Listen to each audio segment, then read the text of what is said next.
Responding to the symptoms of minor ailments, we already elaborately discussed. But as per the instructions, we have to continue classes by revising because there are many holidays in between to various reasons, and so examinations will be there definitely as per the plan of RGHS. So we have to continue studies, should not miss any classes. So on that point, we are revising once again from the beginning. Here, at first, we are going to discuss about nausea and vomiting. That is a minor ailment, but it is, we know very well, it is associated with many other major complications behind. Nausea and vomiting are the most commonly seen complaint in the patient. Good afternoon, sir. Good afternoon. Don't disturb it. I'm recording in between. Okay. Last week, Okay, okay, sir. nausea and vomiting are the most commonly seen complaint in the patients suffering from gastrointestinal disorders and chronic conditions like cancer also. So it is maybe look like a minor ailment, but a major problem may be behind. Nausea is a symptom which is subjective and an unpleasant sense of urge to vomit. It is followed by variety of autonomic signs such as pallor means pale appearance, sweating, tachycardia, increased blood pressure, salivation, and increased respiratory rate. These are the signs associated with vomiting. Vomiting or emesis is the reflex expulsion of the stomach content via the esophagus and mouth and is usually associated with nausea and retching. Retching means in the sound associated with vomiting. The retching is an involuntary but unsuccessful effort to vomit. So these are the various signs associated with vomiting. Etiology, if you consider vomiting, nausea and vomiting are experienced in various clinical situations like gastrointestinal tract obstruction, mucosal lesion such as ulcer, if there is any wound in the GIT, and inflammatory conditions, and liver diseases. These all may induce vomiting. And cardiovascular diseases such as renal failure, hyperparathyroidism, adrenal insufficiency, pregnancy, and diabetic ketoacidosis. These are also may induce vomiting. Clinical presentation, how it will be. The sign and symptoms of vomiting include dehydration. Patient may undergo weight loss, mental confusion, reduced skin turgor. It should be turgor. Increased thirst, hypotension, muscle weakness, and cardiac disturbances and alkalosis. These are the clinical presentation of the patient. Those are in continuous vomiting. Pathophysiology. These are the three consecutive phases of emesis. That is nausea, vomiting, retching. Nausea is the effect that induce vomiting, preliminary stage. Vomiting is whatever we described in the beginning, emitting from the esophagus, and retching means the sound associated with that. Nausea is an urge to vomit and is associated with gastric stasis and may be considered as a separate singular symptom. Retching is a labored movement of abdominal and thoracic muscles before vomiting. That is why that the sound is produced. The final phase of emesis is vomiting. The forceful expulsion of gastric content caused by gastrointestinal retroperistalsis. That is only retching. That is only vomiting. Vomiting is mainly mediated via stimulation of vomiting center that we already discussed. Once again, we are going to discuss again. The vomiting center is in the brain, that is called chemoreceptor trigger zone. The afferent fibers from the sensory receptors in the pharynx, stomach, intestine, and other visceral organs directly connect to vomiting centers. So the reflexes sent from these places, sensory organs, the smell, by seeing something, the stomach signals, intestinal signals, all will goes to the brain and may trigger vomiting. The values and splanchnic nerves stimulate the vomiting center. Varieties of stimulus such as sight, smell, medicines, toxins, metabolites, motion sickness, that is traveling, may stimulate the chemoreceptor trigger zone, CTEZ, shortly known as, to initiate the vomiting reflex. When the vomiting center is stimulated, the efferent impulses are sent to salivary, vasomotor, and respiratory centers. So those will be activated by the neurotransmitters, and all previously discussed pathophysiology may start. Five major transmitter symptoms are involved in this process. Receptors are present in vomiting centers, and the chemotrigger zones are also involved in that. When they receive stimulus, they act via these receptors to produce emesis. Actually, the role of receptor is producing neurotransmitters that may induce all these neurological functions. The main neurotransmitters involved in the process of vomiting are dopaminergic, histaminic, 5-hydroxytryptamine, cholinergic, substance P. These are the receptors normally induce vomiting. They may transmit the vomiting reflexes. The dopaminergic receptors are present in the chemoreceptor trigger zone and GI tract. Both the places the receptors are there. So the dopamine agonist like apomorphine and levodopa are thought to mediate via this pathway. So agonist means they support. Where, as in motion sickness, there is imbalance in the cholinergic and adrenergic systems in the region of the medulla near the vomiting center. And CTZ and the chemoreceptor trigger zone or directly stimulate the chemoreceptor trigger zone. So during motion sickness, there is an imbalance. Because of that, the CTZ is triggered. No other stimulation. Only the imbalance triggers. The chemotherapeutic agents produce nausea and vomiting through serotonin stimulating the receptor located on afferent vagal nerve terminals to initiate the vomiting reflex. That is, chemotherapeutic agents means chemical substances that induce vomiting. By serotonin stimulating receptors, they are functioning. Substance P, a neuropeptide that belongs to tachykinin family, is found in the higher concentration in the nucleus tractus solitarius and the area postrema of central nervous system. So it functions in the central nervous system. It is a neuropeptide type of neurotransmitter that is also involved in triggering chemoreceptor trigger zone. The actions of substance P are mediated through NK1 receptor. That is the name of the receptor that can be blocked to stop those signals by various antiemetic drugs. Pharmacological management.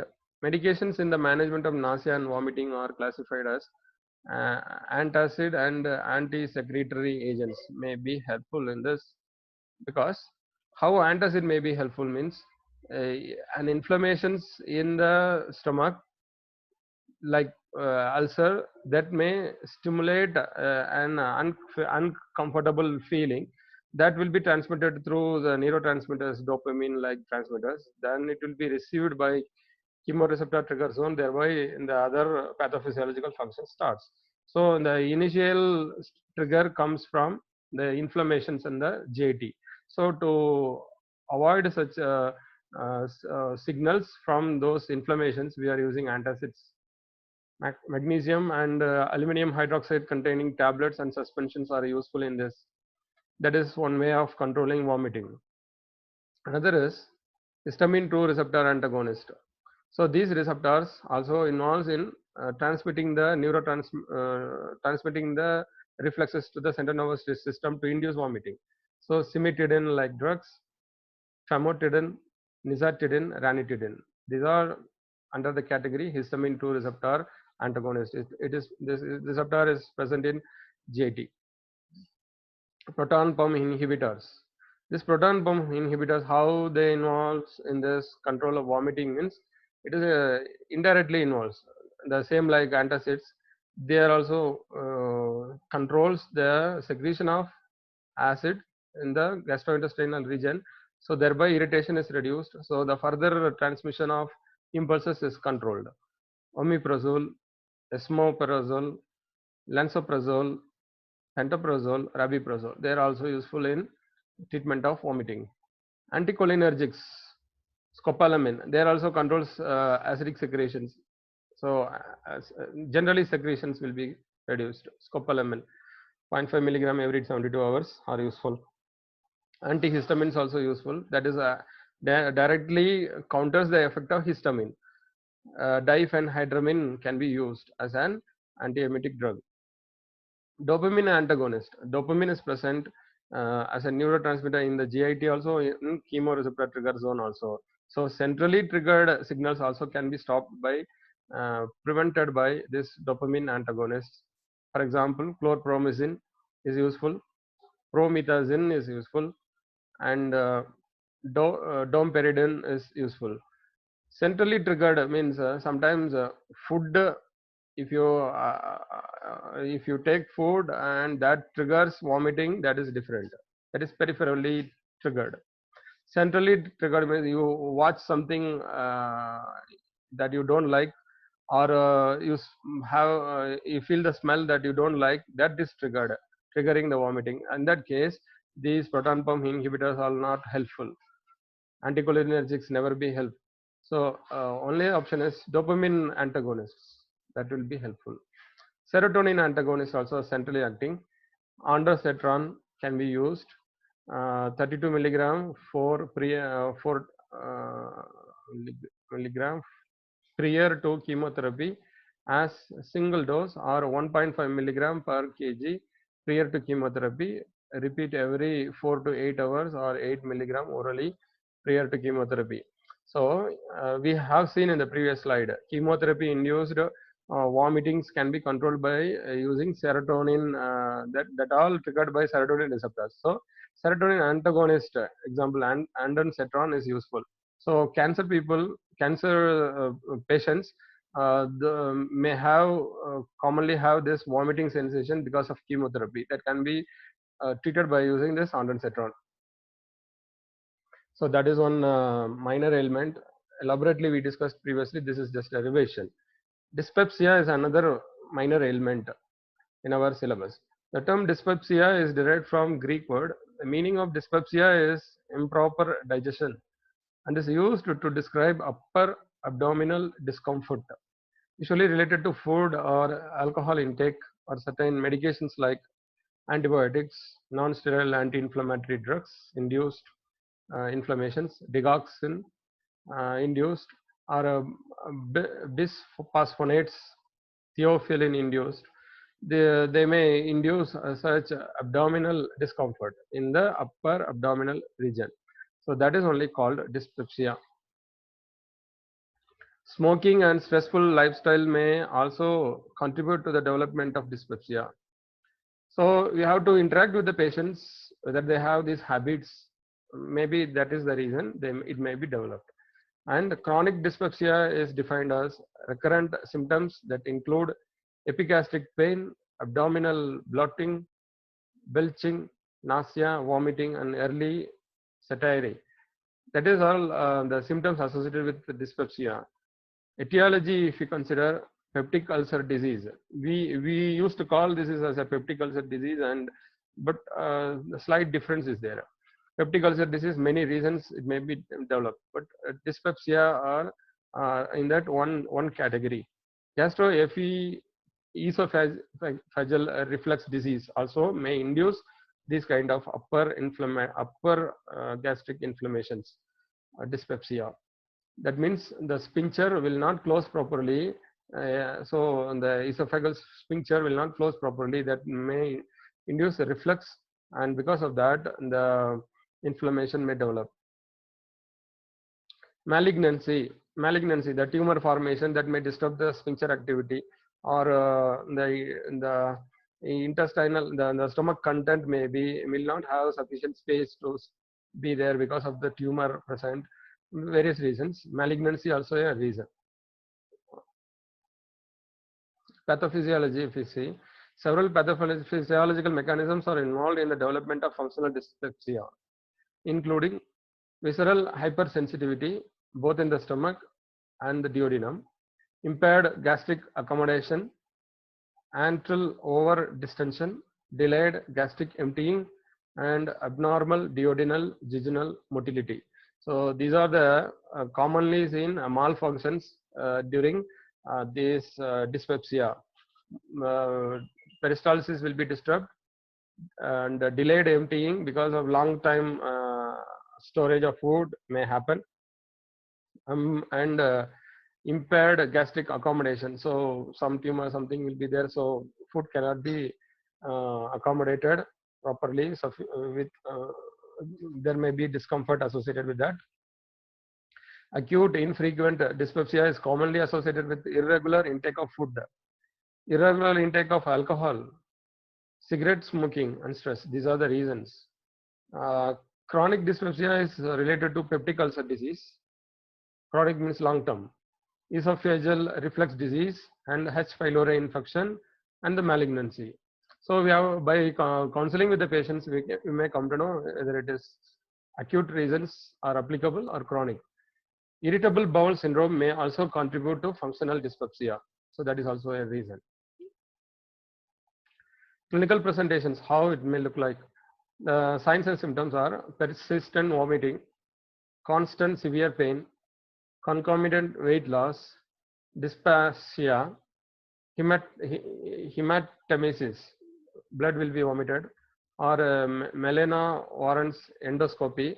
The endoscopy may confirm this. Abdominal and extra gastrointestinal complaints, anxiety and depression, early satiety, anorexia, jaundice, GI bleeding. So inflammation will be confirmed by examinations, and associated other problems like jaundice, no hungry, and emesis of blood, and associated other because of malnutrition, weight loss, and the severe pain will be there because their pain receptors are there that we have discussed in the previous discussion. Persistent vomiting also will be there. So these are associated pathophysiological conditions, clinical presentations. Management of dyspepsia, how we can manage. Non-pharmacological way are available, that is by lifestyle modification. That is very, very, very important in this case, because however we are taking medicines, but we are not managed by modifying the lifestyle, then the problem may continue. That may lead to chronic problems. Balanced diet, smoking cessation, reduced intake of alcohol, weight reduction through aerobics, reduced intake of caffeine and fatty foods. These are non-pharmacological management that should be advised by the community pharmacist to the patients. And the problem is severe, then pharmacological therapy can be advised. The first line drug is antacids only. Antacids are only triggering such problems, so naturally get cured if antacids are continuously taken. Antacids cause mucosal protection by neutralizing the acid and forming a coat on damaged tissues. Suspensions are more effective than tablets because it covers large surface area. Antacid should be taken regularly in a dose of 15 ml to relieve the symptoms. Mixture of aluminum, magnesium salts are used that normally will be present in milk of magnesia preparations. H2 receptor antagonists are useful here. These receptors are present in gastrointestinal tract, these H2 receptors, histamine receptors. So drugs which are acting against these H2 receptors, ranitidine, famotidine, blocks the actions of histamine. Thereby, the H2 receptors of the parietal cells thus reducing the basal and stimulated gastric acid secretions. So secretions will be stopped. Due to good therapeutic efficacy, famotidine 20 mg twice a day for 40 milligram dose or once daily, and ranitidine in 150 milligram twice a day or 300 mg once a day are effective in providing relief in dyspepsia. So that is a drug therapy. And next type of drug therapy is anti-secretory agents.